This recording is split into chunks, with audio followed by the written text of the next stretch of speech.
दोस्तों, विज्ञान भैरव तंत्र की एम्प्टीनेस की विधियों में जो कि विज्ञान भैरव तंत्र की विधियां हैं, वो ओशो ने अपनी book the book of secrets में बहुत अच्छी तरीके से समझाते हुए कहा है कि बुद्ध 109 से लेकर 112 ये 4 विधियां हैं, वो अपने डिसाइपल को करवाते थे माइंड को एम्प्टी करने के लिए, जिसमें बुद्धा अपने डिसाइपल को बता रहे हैं कि कोई भगवान नहीं है।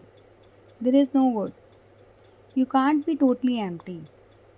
उस समय आप नहीं होते जब भगवान होता है, तो आप एम्प्टी नहीं हो पाते। बुद्धा कहते हैं कि कोई आत्मा नहीं है, क्योंकि अगर आत्मा है तो आप अपनी ईगो को उसके बिहाइंड छुपा लेते हैं और ईगो निकालनी बहुत मुश्किल हो जाती है। एक ग्राउंड बनाने के लिए एम्प्टीनेस का बुद्धा ने सब चीज़ों को डिनाई किया है। उन्होंने कहा है कि देयर इज़ नो गॉड। एक बार आप उस शून्यता में एंटर कर जाएंगे तो आप उसे आत्मा कहें, भगवान कहें या गॉड कहें, कुछ भी नाम दे सकते हैं आप उस सेंटर में पहुंच जाइए when you are totally empty. तो हिंदुओं को क्या लगा कि बुद्धा जो है वो हिंदुज़म को डिस्ट्रॉय कर रहे हैं। जो उनको सुनने जाते उनका भी लास्ट डिज़ायर होता, क्या डिज़ायर होता? निर्वाणा, मोक्ष की प्राप्ति। और जब तक डिज़ायर है तब तक आप उस सच्चाई को, उस ट्रुथ को नहीं जान सकते।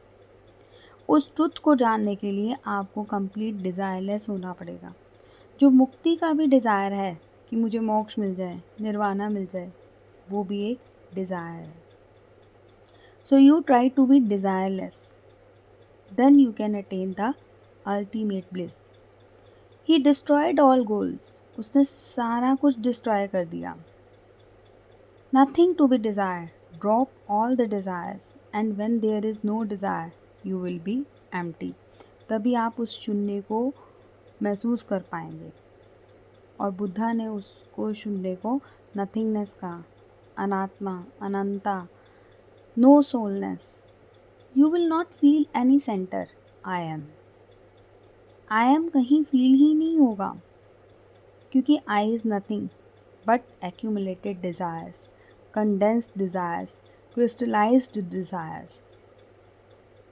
फिजिस्ट कहते हैं कि अगर तुम मैटर की एनालिसिस करते हो तो ये मैटर एटम्स ही हैं। हर एटम एक वैकेंट स्पेस से घिरा हुआ है। अगर आपके हाथ में रोक है तो वो एटम्स ही हैं। देयर इज़ नो रोक, एटम्स हैं वो। और दो एटम्स के बीच में एक इन्फिनाइट स्पेस होता है। ओशो कहते हैं कि मुझे H.G. वेल्स की लिखी एक स्टोरी याद आ गई, जिसमें वो कहते हैं कि एक यात्री पुलिस को आवाज़ दे रहा था। स्टेशन में पुलिस को आवाज़ दे रहा था, जबकि उसके पास तो कोई लगेज नहीं था। एक पैकेट सिगरेट का था और एक मैच बॉक्स था। फिर वो क्यों इतने सारे पुलिस को, दर्जनों पुलिस को इकट्ठा ना करना चाह रहा था?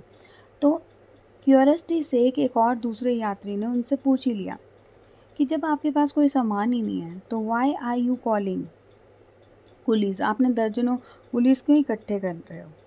तो यात्री हंस पड़ा। उसने कहा कि इस माचिस की डब्बी को ध्यान से देखो, ये ऑर्डिनरी नहीं है, इसमें एक रेलवे इंजन कंडेंस्ड है। Space can be pulled out and big engine can take shape again.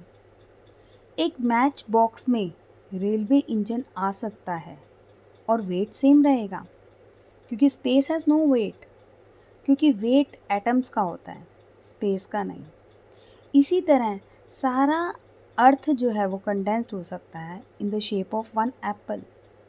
If you pull atoms apart, nothing will be left behind. Matter तो जस्ट एक अपीयरेंस है। इसी तरह हमारी ईगो भी कुछ नहीं है बट एटॉमिक डिज़ायर्स है।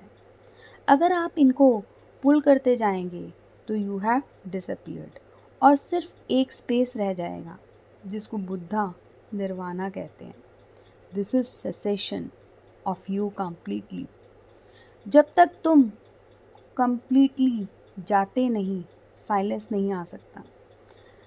आप साइलेंस नहीं हो सकते क्योंकि आप प्रॉब्लम है। आप पीसफुल नहीं हो सकते क्योंकि डिजीज़ है।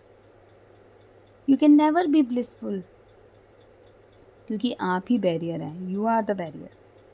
ब्लिस कभी भी आ सकती है, बस आप बैरियर हैं। जिस क्षण आप नहीं होते, ब्लिस होती है, पीस होता है, साइलेंस होता है, एक्सटेसी होती है। इनर बीइंग जो है कंप्लीटली एम्प्टी है। एम्प्टीनेस ही ब्लिस है। शून्यवाद, emptiness, philosophy of zero, state of no being, whatsoever you call it, अनंता, नो सेल्फनेस और नो सोलनेस, आप इसको कोई भी नाम दे सकते हैं। तो बुद्धा इसको और डिटेल में बताते हुए 109 टेक्निक में कहते हैं कि आपको इसको एक्सपीरियंस करने के लिए आराम से सीधी कमर करके सिद्ध आसन में बैठ जाना चाहिए। आपकी पूरी बॉडी रिलैक्स हो और आपकी जो रीढ़ की हड्डी है वो सीधी हो। ठीक है, सीधे बिल्कुल बैठना है आपको। और आपको ये एक्सपीरियंस करना है कि पूरी बॉडी जो है, बॉडी की हड्डी जो है वो एक ही ढांचे पर लटकी हो।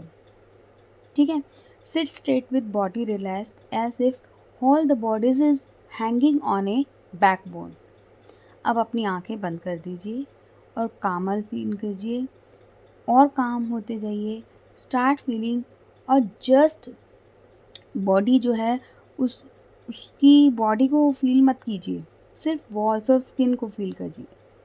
नथिंग इनसाइड, कुछ भी उसमें फील मत कीजिए, कोई ऑर्गन्स फील मत कीजिए, कोई भी आपका सिस्टम फील मत कीजिए, सिर्फ आपको एक वॉल स्किन की दिखाई देनी चाहिए। You will feel thoughts passing as a clouds of thoughts. अब आपके दिमाग में क्या है, थॉट्स मूव करेंगे एक क्लाउड्स की तरह। वो आपको बिलोंग नहीं करते, ना ही आप वो हो। वो वैकेंट स्काई में रोम कर रहे हैं। वो जो एक वैकेंट स्काई है उसमें रोम कर रहे हैं।